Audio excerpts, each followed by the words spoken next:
Hi everyone, Sean Healy, NLP trainer and change agent here, and welcome to another episode of Sean Healy, the Relationship Resourcing Series. Special episode today, I've got my friend and colleague with me, PJ, who's an optimization coach and NLP master practitioner, and today we'll be discussing early warning signs in relationship. How do we look out for and spot potentially toxic partners as early as possible? So, PJ, welcome to the episode. Thanks for joining me. Thank you for having me. Fantastic. Very excited for our chat today. So in terms of the kinds of things, we might as well just sort of jump straight in. In terms of, it's exciting when we meet somebody new. Yes. But how do we proceed with an open heart, but a bit of a sense of cautiousness as we move into? What are the kind of things we need to watch out for as we start exploring and getting to know somebody? Look, I think you're right, Sean. It's really exciting to meet someone, first off, and a lot of people who have been through a breakup with somebody that has been an unhealthy breakup are probably a little bit on guard and on the fence, and rightly so. So how do we provide some practical steps to put in place so that the person feels that they can proceed with confidence and continue to date, but at the same time have their wits about them, as you say? So, and I know in your material you mentioned a lot of the signs and the telltale giveaways, and they always stand. But I think it's, once you know what the signs are, it's easy to spot them. But it's a matter of doing that before we're clouded. And so getting onto them early.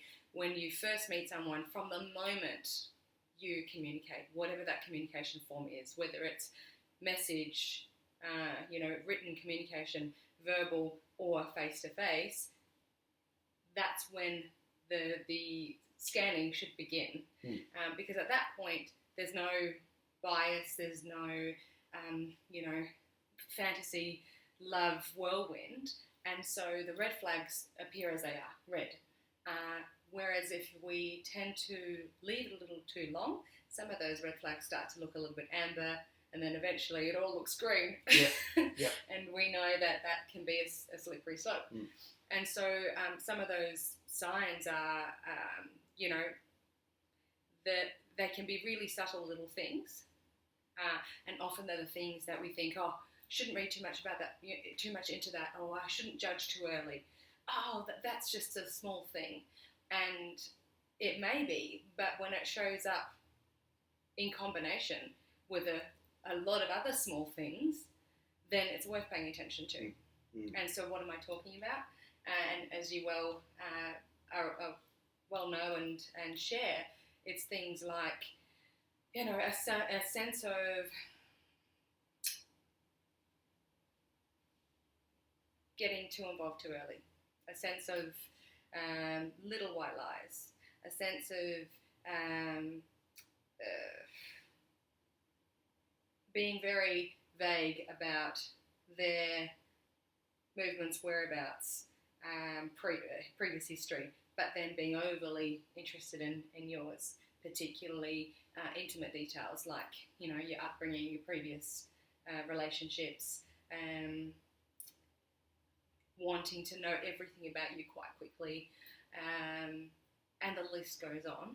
And we know that they can show up in a number of ways. They can either be super self-interested and you become an audience member to their show, or they can become super others interested and want to know everything about you, and the whole world disappears, seems to melt away.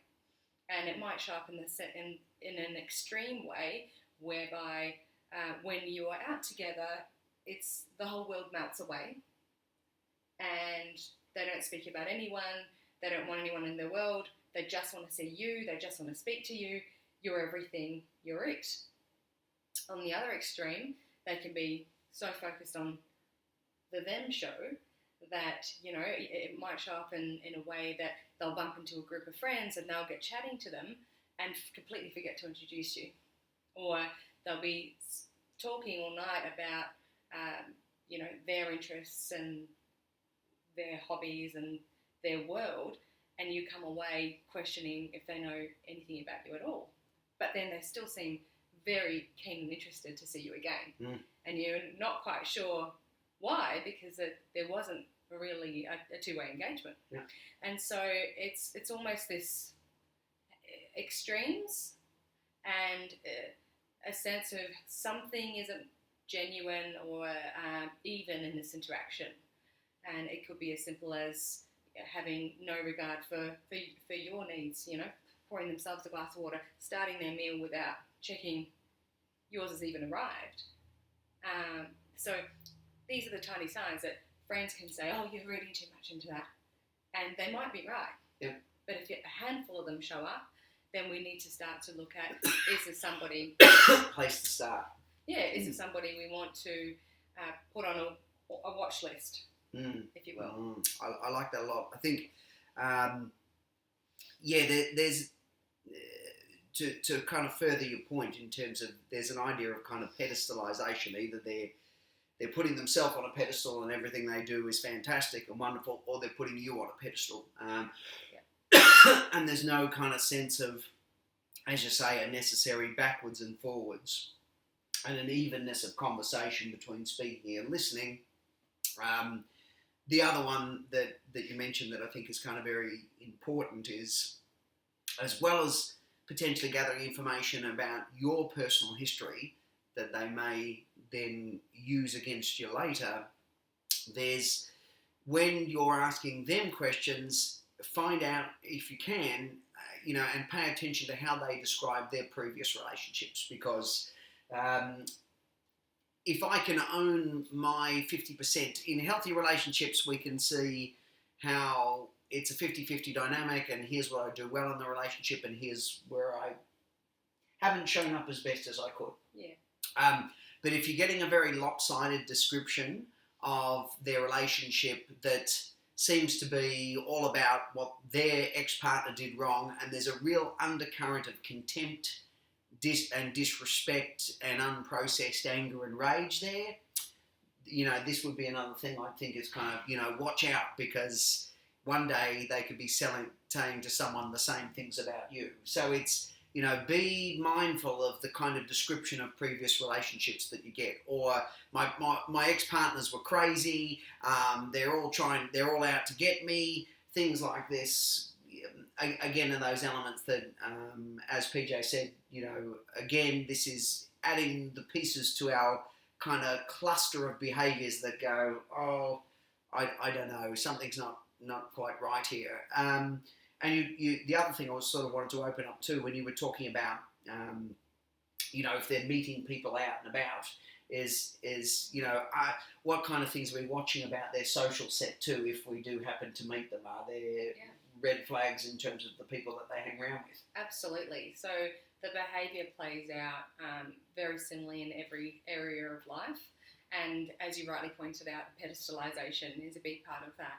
And so it generally works in a cycle, which goes from you first meet the person, the friend, the colleague, the lover, the sporting companion, whatever it may be, gym buddy, and it starts off as a meeting and then it takes an exponential hike. And that is in engagement, in involvement, in pedestalization. Oh, they're the bestest friends I ever had, or the most amazing person I've ever met. Oh, they're so incredible. Oh, my God, we went from not knowing each other to being the bestest of friends. And then once that starts to come off the other end, it starts to take quite a steep dive down. And the discard, the discreditation, the demoralization begins. And then they tail off, and they may then pick it up again, so cause a fight, have a falling out, and then resolve that somehow, and then take that hike up again. And it's this roller coaster over and over again. Now, whether that person or dynamic or whoever it is changes, sometimes it only goes through one cycle, and sometimes it goes through that cycle over and over and over again over many years. So how does this relate to what you were mentioning, is that if it is it's no different with friends or lovers. It just depends on where those individuals are in relation to that cycle, inside of that cycle with that person. So you might meet this person and they may have wonderful things to say about a great new group of friends, and you'll know whereabouts that might be. Or if you meet them and they seem to have no one around them, or have had a recent falling out, or seem to be quite isolated out, it may be that they're on the outer side. And if they do have long-standing friends who are gone on that cycle many times, they'll often try and keep them a distance from you in case too much history unfolds. And so absolutely, I think that there's signs all around. It's a matter of viewing it through that lens, but also checking to see that you have at least 2, 3, 4 examples where you can validate that that's happened, that it's not just a coincidence that this person's had a falling out with a friend at a particular time or has just met a group of friends. So it's always in perspective and always with other evidence, but it's definitely a something that is present with that kind of personality. Absolutely, yeah. Yeah. I think one of the elements is, where we can, check out people's backstories. There's a tendency when we meet someone new and wonderful that we want to very much kind of believe everything they say and take it on face value. But I think we're well served to ask a few questions. And one of the other big red flags is if somebody that they know comes up and says, hey, watch out. We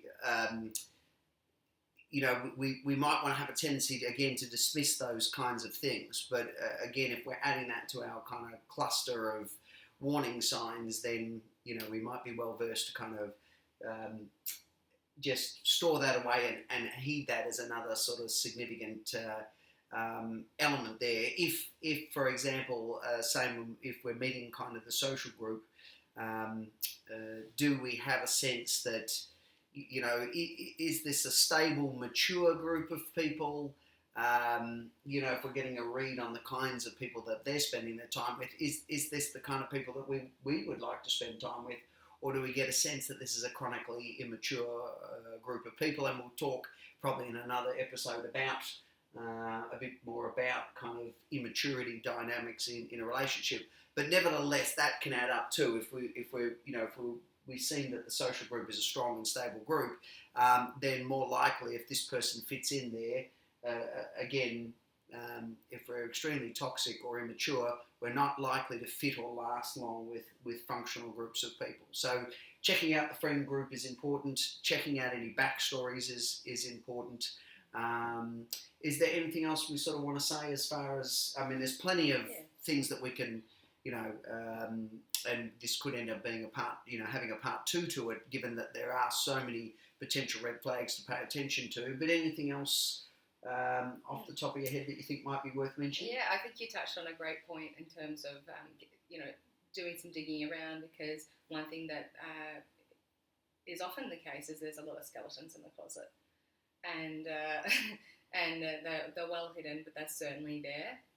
And it may just be that you're having conversation and they get really uncomfortable about a certain scenario, or they brush over something, or they keep diverting from a subject, or and that would give you an indication, okay, there may be something there.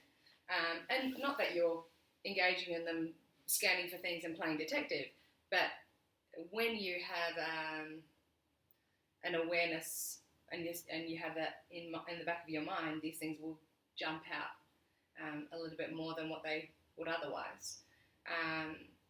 So that's another thing, is just to look out for those skeletons in the closets. And if you see a string, just to pull on that and see where that leads. You may uncover what you need to know in order to make a sound decision. Yep. And I think just, to go back to what you were mentioning around this kind of emotional roller coaster, if it starts, again, sometimes what's referred to as charm alarm, If people are too charming, too polished, seem to have an effortless explanation for everything that kind of happens, and tend to want to minimise anything that you find a bit internally jarring, then it's the same process. That can be part of setting up that hook in and that dramatic kind of rise in often emotional intensity, actually. There's not generally a lot of genuine intimacy. There's a lot of adrenaline. There's a lot of intensity and a lot of kind of excitement associated. And so sometimes it's looking at, does this intensity, does this excitement, does this spike actually have any genuine substance in it? And a lot of drama and emergencies and which are diversion tactics. If they're ever in a uncomfortable situation, something comes up that needs urgent attention, or some crisis emerges, or something like that pops up out of nowhere, and also a real response to you not following along with everything. So if you say no and watch what happens, generally it's a disproportionate response. Whereas normally healthy people would be fine to respect people's boundaries and space, and a no is a no and it's no problem. And that doesn't exist for them so much, and they'll respond in some way that's out of the ordinary and more dramatic, more pronounced. Yeah, I like that in terms of as things progress, it becomes more and more an undercurrent of power and control. So if we can just pick those early where it's very evident that my new person of interest seems to be very fixed on having everything their kind of way. And as you say, they don't respond well to challenge and disagreement. Then again, we'd be encouraging you to kind of really watch out. And as we say, these are just some of the things that can get you to kind of slow down a bit, take a bit of a look, and go, okay, maybe I need to heed the warnings here. And there's a lot more that we could talk about. And like I said, potentially, it looks like a part 2 kind of discussion at some stage on another one of our video conversations. But apart from the recognition, one last thing. Yes, but what kind of are there kind of some tips that we can leave people with for this video? Absolutely, and I think the common thing that keeps coming up is extremes. There's no middle ground in anything that shows up. So they may have it may show up in the way that they have everything under control and everything seems to have its spot, and all their finances are in perfect order, and that everything looks seamless and almost too perfect. Or it may be that those finances are completely out of control and they have no clue about them, and they've got overdue fines and cops knocking at their door, and bank accounts shutting down, and debt collectors ringing their phones from multiple numbers, and they'll be quite dismissive of that. Oh no, that wasn't my fault. However it shows up, but it's extremes.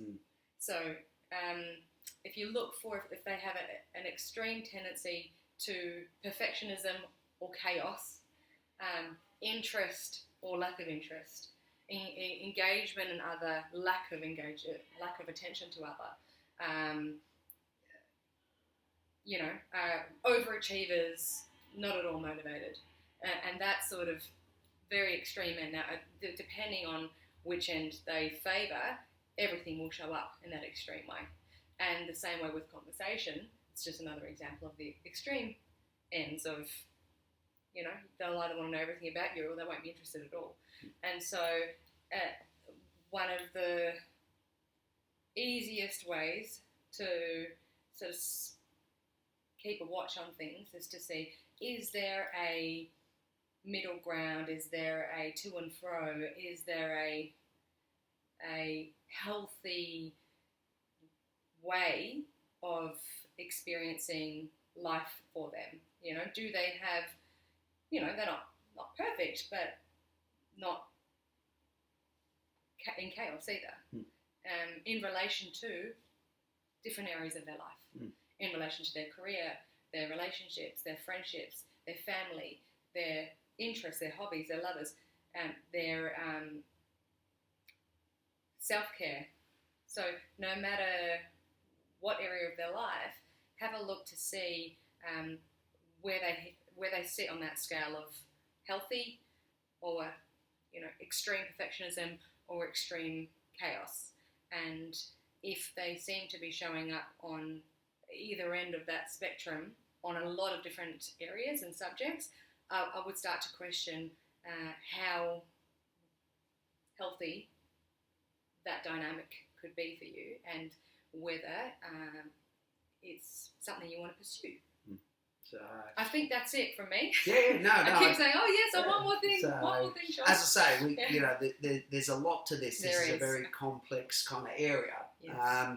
And the things that are just to round off those things is, yes, in terms of the extremes, what we're likely to find is they've got a justification for everything. It's never their fault. These add to the kinds of warning signs that and the extremes that PJ was sort of talking about. So, or it's always their fault, or it's and always everything happens to them. So so I am the innocent victim, and the world is after me. The persecution style story that they can sometimes run. Feel sorry for me, I guess when we talk about, just to kind of close off the particular episode, the only other thing I'd sort of add would be, if they're trust, if something doesn't feel right or sit right or seem right or sound right, then slow it all down. And take your time,